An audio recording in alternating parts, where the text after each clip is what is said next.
relationships that will build institutions that will sustain the gains of these negotiations. My own experience, actually, watching her navigating national, regional, and global spaces did not prepare me for the idea that Bisi will become a first lady in no other state but Ekiti State in Nigeria. All right? I didn't see that coming. Nor did I actually see that my brother and friend's life would be that of a politician and a governor in Ekiti State. I grew up in Ekiti State, so I know it's a very rural state. I was raised in Igbemo, Ekiti, for those who don't know. Right? Rao? Thank you. And so, to watch her skillfully navigate the United Nations in New York, navigate foundations in New York, go to Vienna, go to Thailand, go to different places, go to Nairobi, go to Addis Ababa, and then go to Ado Ekiti, right? To be first lady and to move around that place. That tells us about the adaptive nature of her leadership, all right? It tells us that. Now, as the saying goes, show me your friends and I will tell you who you are. All right? It is a great privilege for me to be moderating this panel of eminent, formidable, path-breaking women in their own right, each one of them in her own right. And you already heard from Professor Ambassador Abinabusia earlier. Now, what are the lessons I'm trying to ask every single one in this room to very honestly answer these questions for yourself and tell me whether you have answers or easy solutions to them. The 4 questions we'll be reflecting on, I would like you to really, please carefully think about them. Number 1, how do we deploy our skills and knowledge in service of a purpose-driven life? Purpose-driven, not routine-driven. Purpose-driven life. Number 2, what is it along our lives' trajectory that shapes or drives purpose, whether it is our own experience or that of others? Number 3, fellow travelers on the journey, on our life's journey, they matter a great deal. You know your fellow travelers, right from your closest confidant, partner, husband, wife, whatever they are to you, to the ones you work with. Those fellow travelers experience our leadership in particular ways. And we're going to talk to some fellow travelers here. Finally, how do we become a team, a group, a community, or a nation that has a shared purpose beyond the routine things of life? Now, as Nigerians, I think that is a question that needs a very serious answer. But we're here to ask my sisters to reflect on their own life's journey with our celebrant today. And in the process of reflecting, I hope people go away from this room with not just memories of nice drums, not just memories of the dancing in our seats, but with lessons that we take forward to honestly ask ourselves whether we have answers to those questions. They're not questions that we ask in one day, but hopefully we have all found our purpose in life. This woman we're celebrating today found hers. And I think I want to now turn to my sisters and ask you to reflect for 2 minutes each before we start that conversation. This whole thing of shared purpose, what was it you saw yourselves having in common? What was the sense of purpose that melted together between you and Bisi Adeleye Fayemi? And tell us when you first met, in what capacity? We've heard Professor Abinabusia's story already, and she will reflect in, her own way on this. But I also know some of you are connected to the African Women's Development Fund. Some of you are connected to Akinamama or Africa. I want to turn first, because Sarah, you were president of AMWA first before Jeanette. You took over from Sarah as president of AMWA.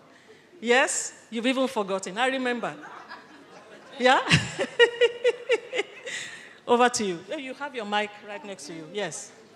So please reflect for 2 minutes.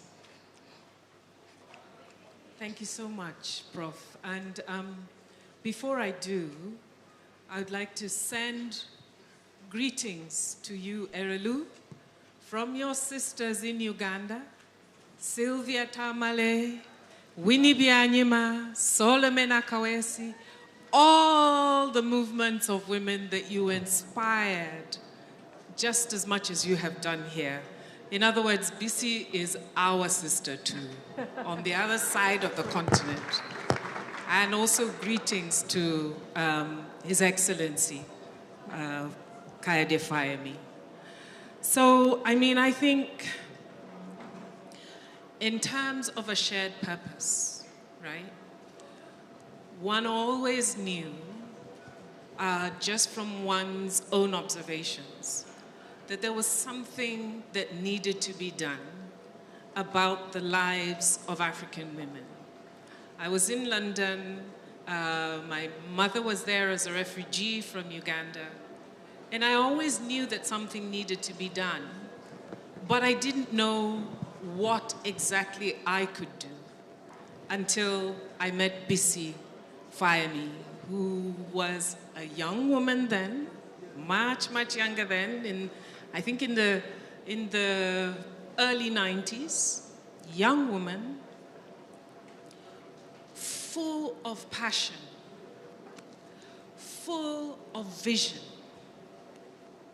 full of fearlessness, and I would say full of love. Really love for Africa, love for African women, and belief in what Africa could be, right? A sense of sheer determination and self-belief in Africa, because our historical context with colonialism and so on have placed us at a certain end of, development practice and so on. And Bisi just tore through all of that. She wasn't going to have any of that nonsense, right?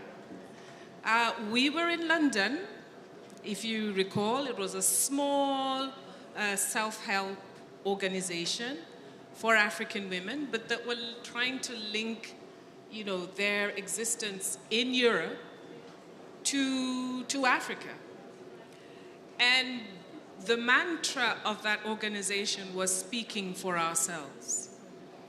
And Bisi stuck to that mantra. I don't know if people can imagine what it was like then. You get a doctoral student in some English university going to Africa for 2 weeks, observing the women of Africa. Possibly they even came to Ekiti and observed the women of Ekiti, and suddenly they were the experts on what Africa needed. You heard them on BBC talking about African women as though they had no ideas, no agency, no contributions that they were making. They just needed white saviorhood, right? And Bisi just tore through all of that. She wasn't going to have any of that nonsense. And I was just awestruck. I was completely inspired. I had never seen anybody who had strategy, who had surgical understanding of what was essential. You said it, Abina. She quickly sifted through the noise and spoke to the essential. Somebody who had organizing capacities, and she never walked alone, right? She gathered people to walk with her, inspired people to walk alongside her, beside her, and so on. And I have to say that, we were young students in the UK, and His Excellency Fayemi'S, they were a perfect partnership. I remember Nigeria was front, back, and center of everything. They even had a photocopier in their kitchen where they did the pamphlets for Nigeria now. you'd be cooking over the photocopier and all of this. I mean, Africa was in their blood from the time and that was inspiring, and that was good to coalesce around, alongside a clear vision. Sarah, thank you. Thank you so much. Yes, please keep the applause coming. This is, you're getting to know more about the reason why this woman we're celebrating today, Bisi Adele Fayemi, has mobilized such an international and regional group in this room. You know, Sarah, you remind me that actually we first met in 1995 in Beijing because Bisi had mobilized African women from across the board. We arrived in Beijing to the largest women's conference till today I've ever been to, 36,000 women in Beijing in China. And we were fighting off men, some delegations, men led the women, right? We will fight them. And I will give you a story about her, what happened a couple of times in the place. Not just yet, I'll keep that. I'll keep you listening, right? Jeanette, can you please build on that? Good afternoon, everybody.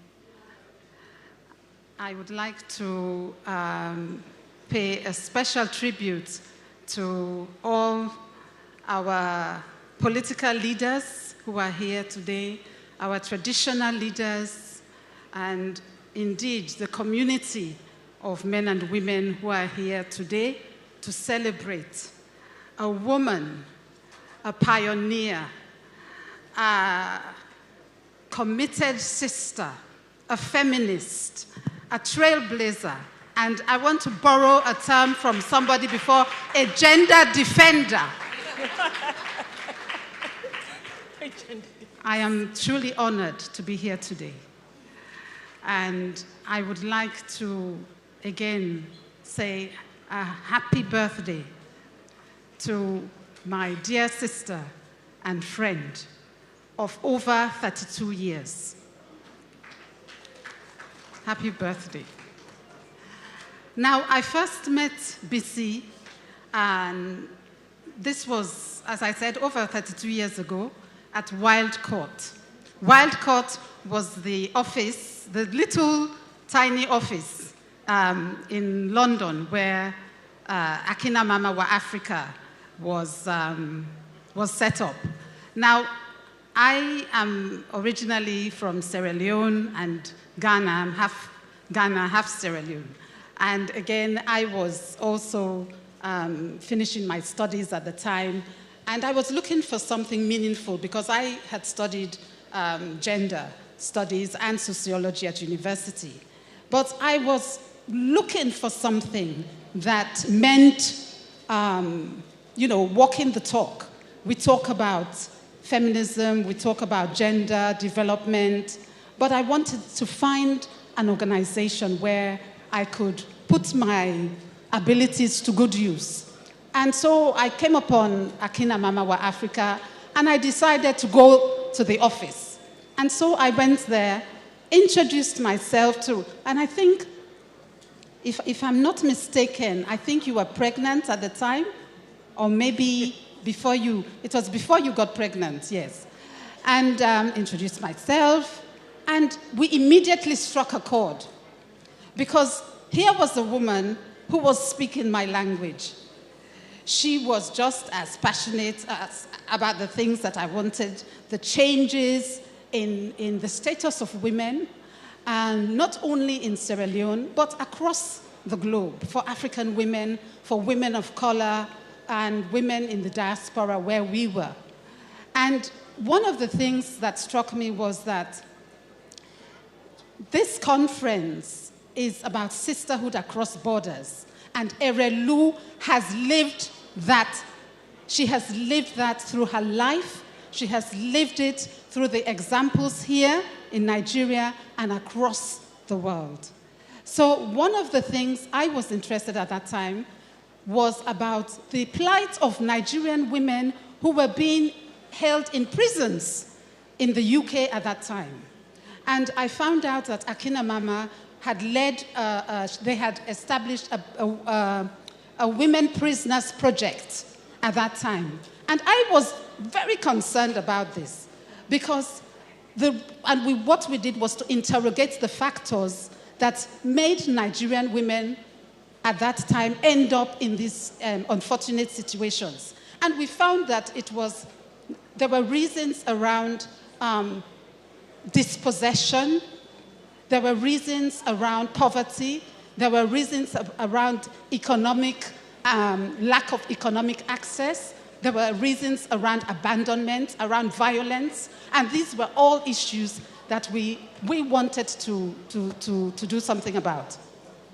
And so Bisi mobilized us, and she said, do you know what? We're going to go to the prison and do a visit. And indeed, she led us to the prison in Holloway Road. It was, yes.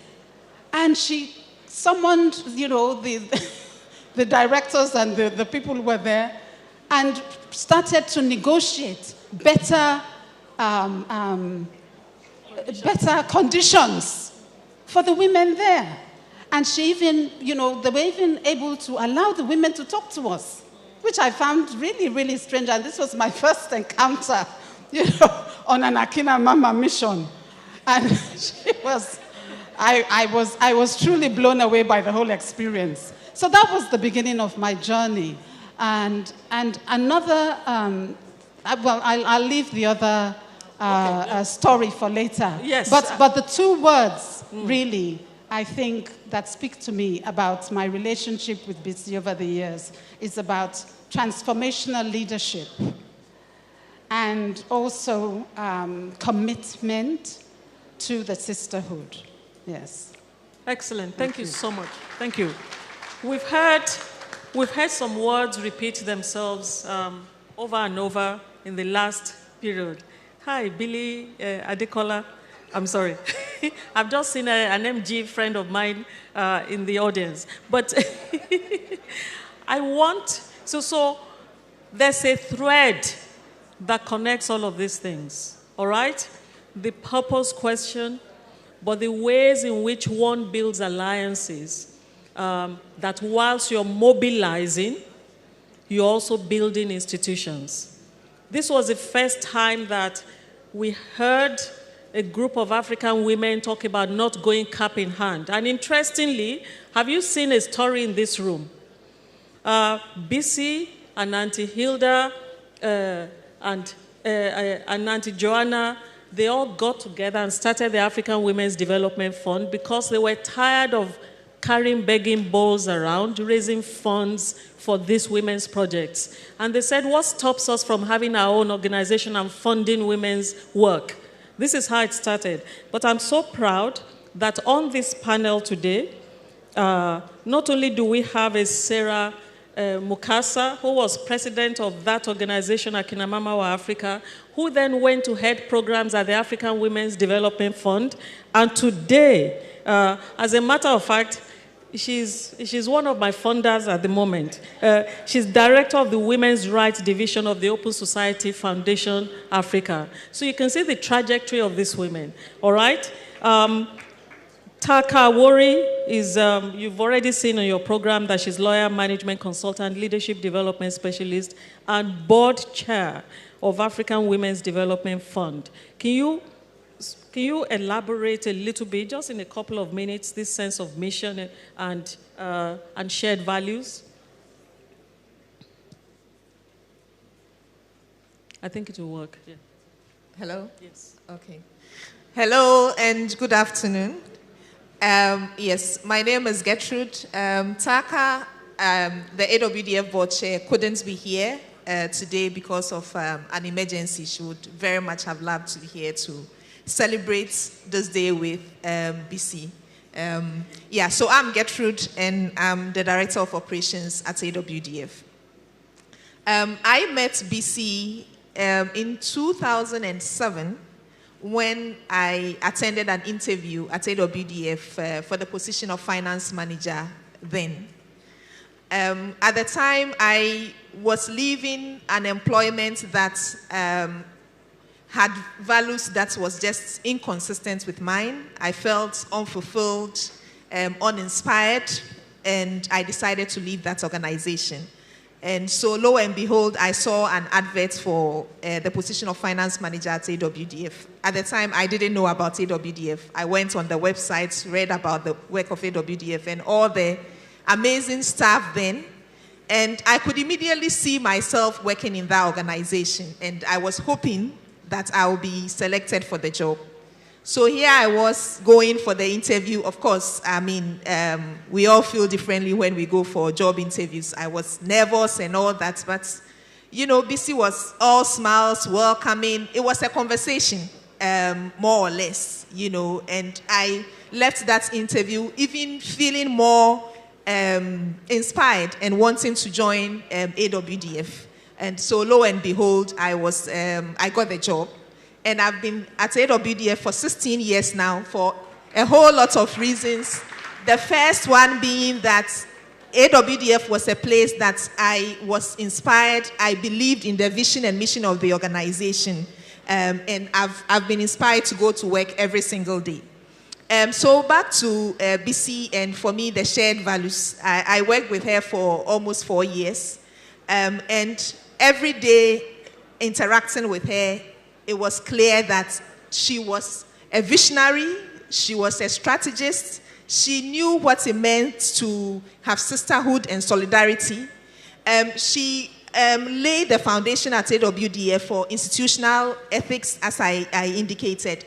I mean, for any organization to thrive, values matter. It makes a whole lot of difference, and Bisi led that and was at the forefront of that. AWDF was also an organization where it was not just about the work, but it was also about joy, dance, music, celebrating with sisters. You know, whether it's about somebody's wedding, whether somebody is bereaved, all these kind of environments matter in making sure that people love to come to work and enjoy the community as well as the sisterhood. So I also share with Jeanette that for me, it's about the transformational leadership. There were so many moments where Bisi invited me to her office to share, you know, plans that she had for the organization. And I was always blown away, you know, whether it was about our endowment launch and how she dreamed that AWDF will build this endowment to ensure that the organization continued to grow, you know, and lo and behold, dreaming that we needed our own place as an organization and making sure that we bought those buildings. We named it AWDF House, and today, everybody who walks into our space, you know, is impressed that African women could do this. And not to talk about all the grants that we have given to date, you know, which I would always say started with the foundation. If the foundation itself was not good, and it was not strong, and it was not built on values of integrity, of respect, you know, of credibility as an organization, then we wouldn't have gone this far. So for me, it's all about Bisi's leadership style. Some of us will say that, you know, she believed in all of us. She will say, go for this meeting, you can do it. Go and speak on this, you can do it, you know. And it's all about believing in the people that you work with and giving them the spaces to grow, which is something that we've all learned, you know, as leaders now, to ensure that that kind of environment and way of doing things continue. Yeah, so I'll leave it here. Thank you so much. If you can just pass, thank you. Pass the mic that way. I want you to please say a couple of words about yourself and connection with Bisi. What I'd like Professor Busia to do is this, is to use your professorial, not the ambassadorial one, use your professorial hat to come to a couple of conclusions that will connect us seamlessly. And in a last round, what I'll be asking our sisters to do is to tell us 2 words that define Bisi, and then give her just one piece of advice for the next 10 years, right?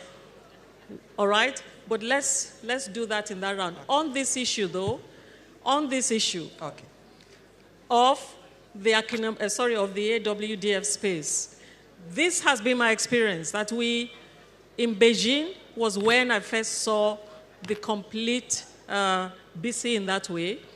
We would fight, you know, to whatever level during the day, negotiating, sitting on questions on women and violence and so on. We went to all those meetings. By the way, Beijing was the first time I learned how to use chopsticks within 2 days because there were no cutlery inside. They would just throw your rice at you and give you chopsticks, right? So I perfected my use of chopsticks in 1995. But the Bisi who fought in the conference rooms arguing her point, and the Bisi on the dance floor in Beijing at night, just letting loose. Amazing. If you haven't seen her in action dance, maybe now that you've been first lady and you've become, very officious, I will not see you dance like that. Yes, but you should see her dance. She can dance. Over to you. Thank you very much. Yes. So my name is Beatrice, and I'm the resourcing manager at the African Women's Development Fund. My experience with Auntie Bisi is very similar to Gertrude's. When I applied for the job at AWDF, Auntie Bisi and team interviewed me. And within the very first few months, I think it's the first month, I had to travel with her to the AIDS conference. I think it was July 2006. I'm talking about shared purpose. And I noticed that at the conference, I was new to the space, and Bisi took the time, literally held my hands, and introduced me to each and every feminist women's rights woman in that conference. I will never forget. I will never, ever forget. She literally held my hands. And that taught me a lot. When we talk about Auntie Bisi's love for rappers, the use of rappers, it's not only figuratively. Literally, she likes to hold the hands of people within her spheres of influence. Using her voice, using her substance, which is very important, in reaching out to every woman. When we are making grants, she's making sure that that woman in that village is able to access grants just because she knows that we all have different access and we have to make that extra effort to be able to reach everybody. And so for me, our shared purpose was her love for humanity, her love for everybody, especially women and girls, irrespective of class, irrespective of age, irrespective of status. She will be there using her voice, using her influence to ensure everybody is covered. Thank you. Prof, over to you.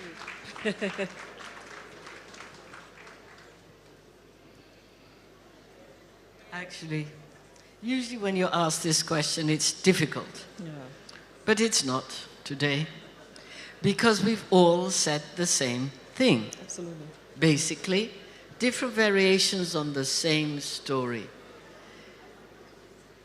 Erelu Bisi Adeleye Fayemi.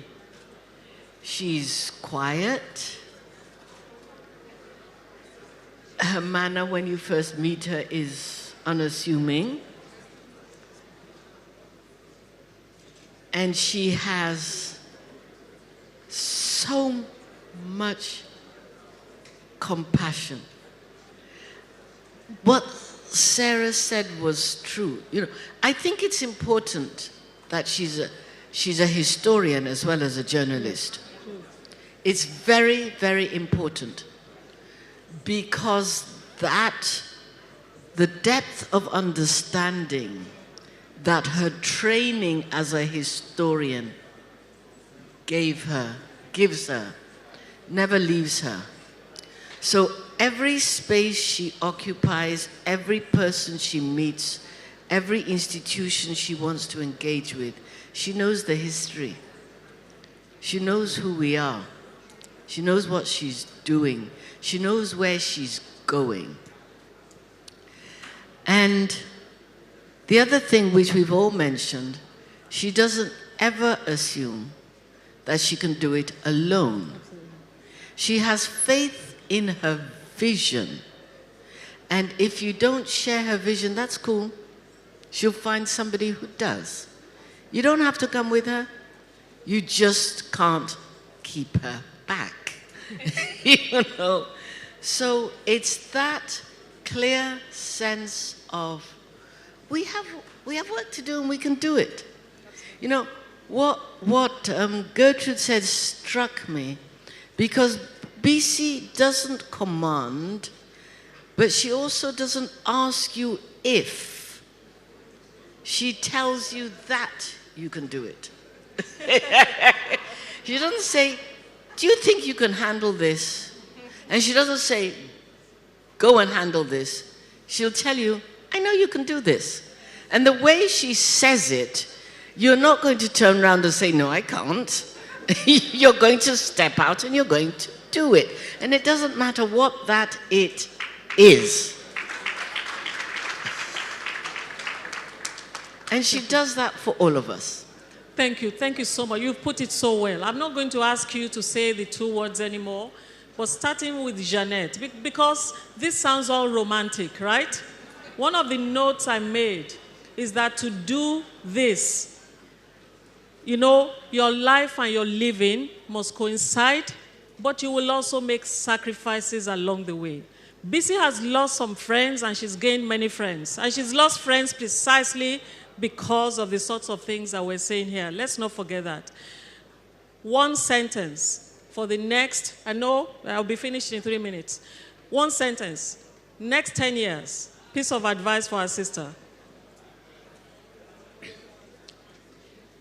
I would like to give advice not only to my sister, but I think it also applies to all the women in the room, particularly the young women. And what I would say is that it's about sacrifice. Erelu, in walking this talk, has made plenty of sacrifices along the way. And it's a journey. And particularly for our younger sisters, we cannot bring about the changes we want to see overnight. And sometimes it takes sacrifice. Sometimes it takes sleepless nights. Sometimes it takes really difficult decisions about our family, friends, and other commitments.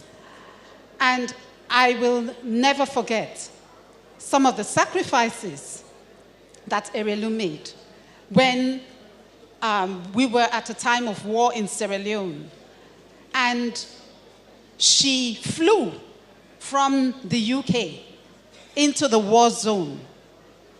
I'm not sure if Governor knew about that trip or whether he gave permission for her to travel during that war time. I mean, literally, there were armed combatants, because we had a workshop in Bo in the south of the country, but there was a group of women who were there from around the country that I had mobilized on the ground, because we wanted to energize the women's movement so that they were able to demand for the elections process and for the negotiations around the warring factions. And she came by helicopter from Guinea. I mean, this was a whole woman of substance and a mother and a wife. She flew into the war zone. Thank you. Yes. Thank you, So this is what it's about, the recognizing the sacrifice that needs to be made, and to encourage her to continue despite the challenges along the way. Because although we see her looking very bright and beautiful and looking as if everything is fine, but she does have challenges and she will continue to.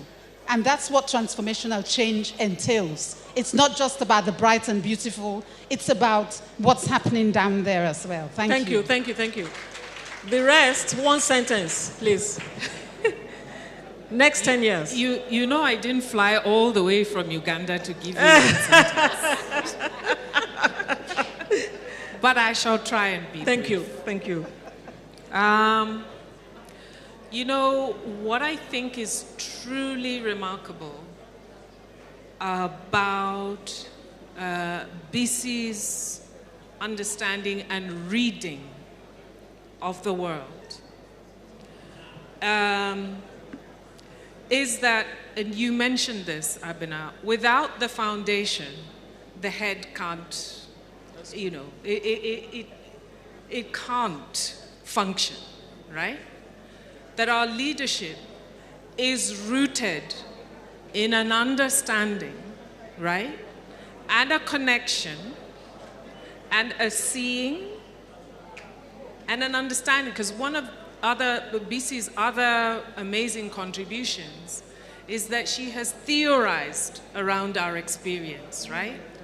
And that has been hugely disruptive, because the space for theorizing was occupied by a certain group of people who came to gaze at us and then name our problem. And so Bisi has been one of those African women who have used the spaces that she have created to theorize our experiences and root our leadership priorities, link them in the struggles, the contributions, the joys, and the passions of women at the roots of all that we're doing. And I think there's a huge disconnect in leadership, right? There's a huge disconnect, whether it's political leadership, whether it's civil society, whether it's even philanthropy, even in the private sector. So can we have one meeting, please? Can we please, brothers and sisters, have one meeting? They've come from very far to help us here, please. Thank you. Please continue. I think there is a huge disconnect, especially in our leadership in Africa today, right? That doesn't seem to derive priorities, either for economic, political, social development, doesn't seem to derive them from the places that they should be derived, which is at the root. And Bisi has been steadfast in that. And she has never, she has never wavered from that. This is why, I want to talk about, in numbers, right? The Leadership Institute that she set up for young African women, which many of us have been through, right? That taught over 14,000 young women on the continent, right? African Women's Development Fund, at the time that I had left, had made grants in no less than 42 countries on the continent. Something the philanthropy that I work for now, with much more in terms of money and people, has not been able to do, right? Thank you. I think her leadership is disruptive, it's subversive, but it's celebratory, and it builds linkages and bridges. And I wish that she would teach and preach this to all our leaders. Where is your record about this when you come and present to us as a leader for election? Where is your understanding? Where is your grounding? What is your record? What can we see of your soul, right? Of who you are, of your passions. And all of this is laid bare. Teach this. Next 10 years, one of the things that you do. Sarah, thank you. And I'm sorry to be cutting you short. You speak beautifully about this.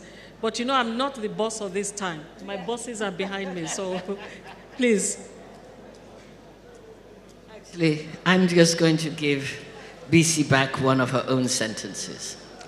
I recently had the honor of writing the foreword to Demand and Supply. And I came across a simple sentence. Demand and Supply is full of wonderful, quotable sentences. This I didn't think was one of them at first, but it became the way I started my piece because of its first word. However.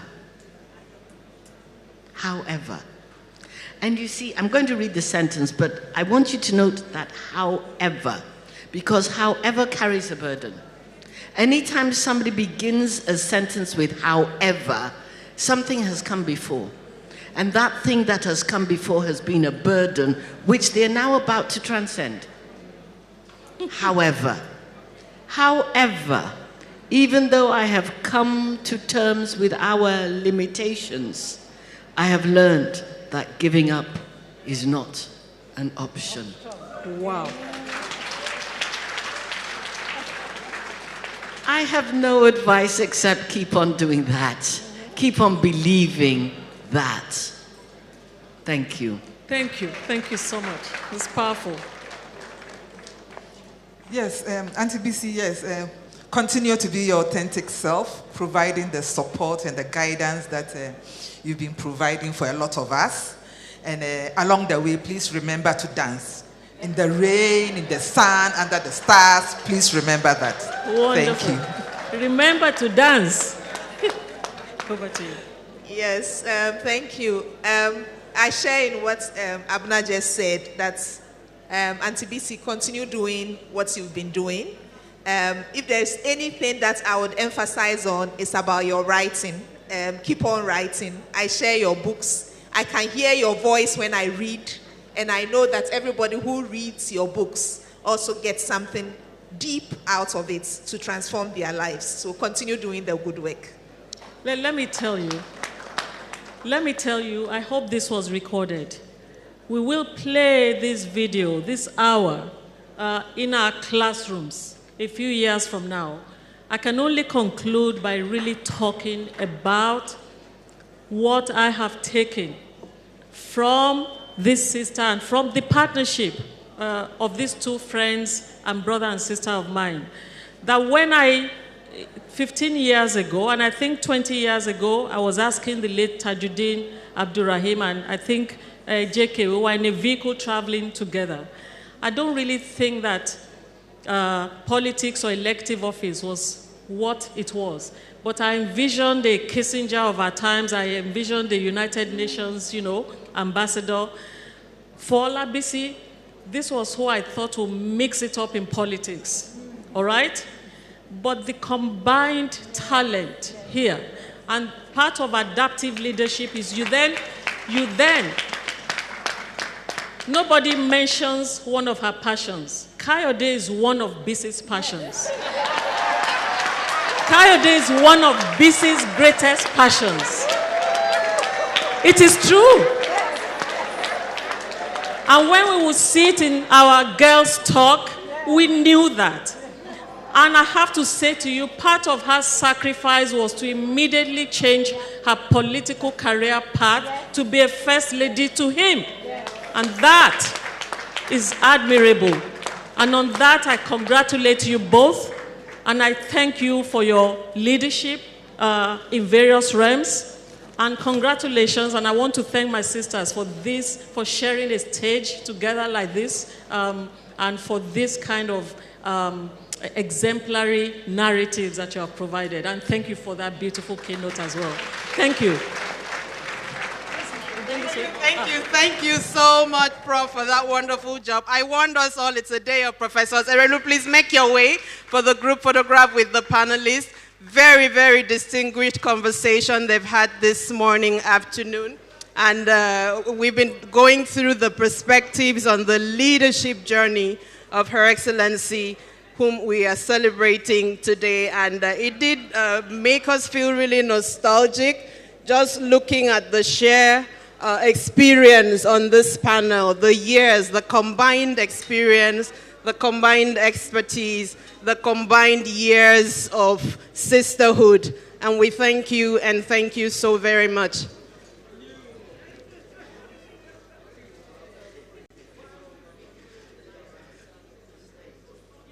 Thing I cut out, which I shouldn't have, and that is I need to mention a figure. To date, AWDF has given away $80 million in grants. $80 million. A round of applause for that. Please smile for your group photograph. Thank you, thank you, thank you so much. Auntie Moji, can you make your way up? She's already on the stage. We are going to take a few goodwill messages at this point, and we will migrate to the second panel. We are keeping our eyes on the time, and we celebrate everyone for cooperating so much with us this afternoon. Thank you, thank you, thank you very much. Please give them one last round of applause as they make their way to the seats. Thank you very much. Wow. All we need to know about Erelu, her commitment, her focus-driven life, the energy she brings to the room, the can-do spirit, and more than anything else, a bridge